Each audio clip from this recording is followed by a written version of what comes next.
Харли Диллердің өміріне үңілсең, сыртта еш алаңсыз жүрген ойын баласын көресіз. Алайда бозбаланың өміріндегі көлеңкелі оқиғалар ол жоғалып кеткен соң барып ашыла бастады. Видеомыздың кейіпкері басқалардан аса қатты айырмашылығы жоқ қарапайым отбасыдан шыққан Харли Диллер есімді жасөспірім жігіт. Харли YouTube арнасын жүргізумен айналысатын. Желідегі арнасында видео ойындар жүктеп, кейде өзінің өміріне байланысты блогтар жүктеп те отырды. Жалпы баланың бұл жеке арнасы көрермен қауымының арасында аса қатты танылмаса да, өз деңгейінде әжептәуір оқырмандары бар арна еді.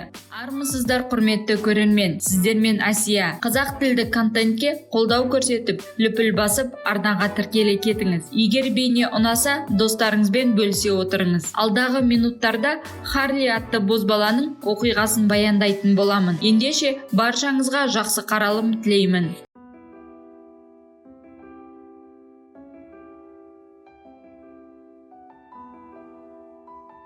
2015 жылдың қазан айы.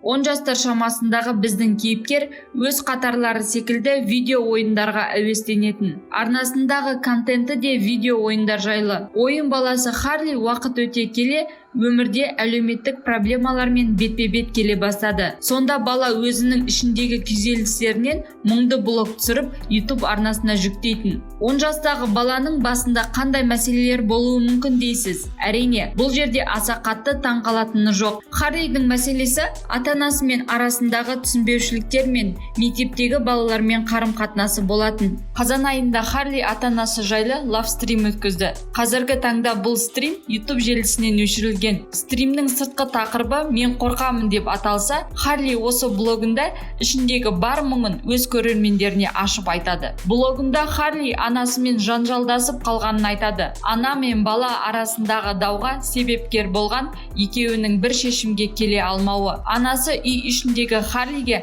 менімен бірге досының үйіне барамыз десе, 10 жасар бала анасымен бірге барғысы келмейтінін, өзінің жасауы керек жұмыстары бар екенін айтады. Екеуінің ұрыс-керісінің нәтижесі Харлидің үйден қуылуымен аяқталды. Блог кезінде Харли біршама уақыт бойы үй сыртында тұрғанын, есікті аша алмағанын айтады.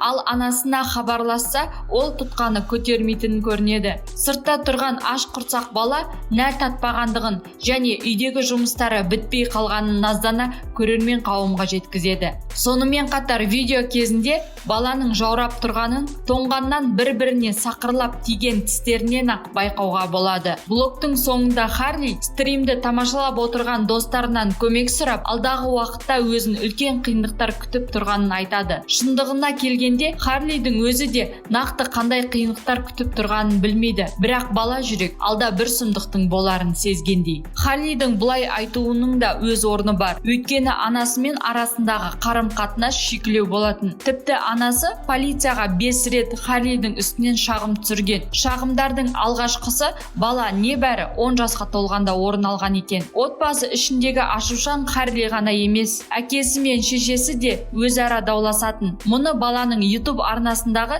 кезекті бір видеода артқы фоннан ести аламыз. Харли видео түсіріп отырғанда артында әкесі мен анасы 4 жасар балаларының пивоны төгіп алғаны үшін ұрысуда. Отбасындағы проблемалар мұнымен тоқтап қалмады. Харлидің өзіне келер болсақ, бала YouTube арнасын біршама уақыт қойып кеткенімен 2019 жылы қайта видео жүктей бастады. Осы жылдың қараша айында Харли арнасына видео жүктейді. Қарапайым әдеттегідей видео ойын. Видеода отбасы ішіндегі ұрыстар айтылмайды. Алайда видеоның бір сұмдық тұсы оның арнаға жүктелген ең соңғы видеосы болуы еді. Харли осыдан соң із-түссіз жоғалды. Үй ішіндегі Харли өзінің іші ауырып тұрғанын анасына айтып шағымданады. Бала бүгін ауырып тұрмын, мектепке бармай үйде отырсам бола ма дейді. Алайда анасы Харлидің бұл ойына үзілді-кесілді қарсы болды. Анасы айтқан соң ішінің ауырғанына қарамастан Харли мектепке кетті. кетті. Өкініштісі, сол бала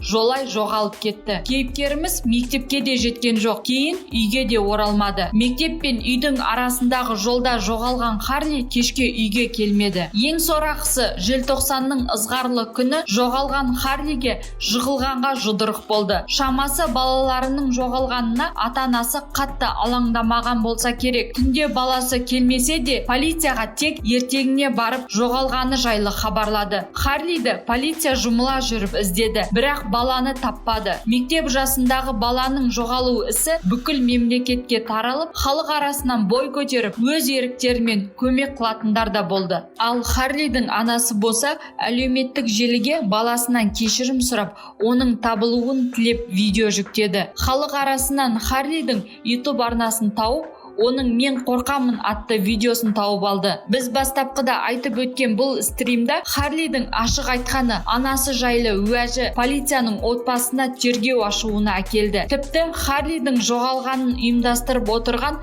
ата-анасы деп те пайымдағандар болды. Не де болса да, баланың YouTube'қа жүктелген видеолары оның отбасындағы мәселелерді ашып айтып берді.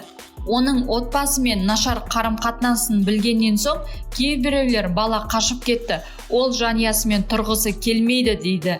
2019 жылы жүргізілген іздеулерде нәтиже бермеді. 2020 жылы 13 қаңтарда полиция Харли жайлы мәлімет беретін айғаққа тап болды. Олар мектепке барар жолдағы үйлерді кезек-кезек тінтіп жүрді. Осы жолдың бойында бос тұрған үй болатын. Үйдің иелері мұны паналауға тек жаз айында ғана келетін. Полициялар үй ішін тінту нәтижесінде Харлиге тиесілі күртеше, көзілдірік табылды. Бұл біздің кейіпкердің осы үйге келгендігін дәлелдейді. Бірақ Харлидің іздері басқа бөлмелерде жоқ. Сонда полиция үйдің мұржасын тексермек болды. Іздестіру нәтижесінде мұржа ішінен Харлидің денесі табылды. Сарапшылар істі зерттей келе, мұржаның үйдің пешіне қарай ойысатын жеріне бала қысылып қалды деп түсіндірді. Желтоқсан айында жоғалған Харли осы үйге кірмек болған. Өйткені бала білді, үйдің иелері бұл уақытта бұл үйге келмейтінін. Жасөспірім бала үйге мұржа арқылы кіруді жоспарлайды. Өкінішке орай, мұржа мен пештің арасы бекітілген екен. Үйге кіруге мүмкіндік болмаған соң бала Харли қайта кері жоғарға қарай шығуды ойлайды. Екі қабырғаның арасында қыстырылып қалғандықтан, ол үстіндегі киімдерін шешіп, сәлде болсын босап шығуға тырысады. Алайда Харлидің бұл әрекетінен пайда бола қоймайды. Күртесін шешіп тастаған бала желтоқсанның ызғарлы түнінде суықтан қатып қалады. Баланың өлімі ашылса да, мұның негізгі себепкері оның ата-анасы деген тұжырым ел арасында айтыла берді. Әкесі Маркус баласының жоғалғанына басын қатырмағандай. Түсіндіре кетсек, мұның арқасында Харлидің жоғалғанын Маркус өз жағдайына пайдаланып, ақша өндіріп алған. Бұл қайғылы оқиға сізді де таңғалдырғаны анық. Егер видео ұнап жатса, достарыңызбен бөлісе отырыңыз. Қазақ тілді контентке қолдау көрсетіп, лүпіл басып арнаға тіркеліңіз. Келесі шығарылымда кездескенше сіздермен болған Асия.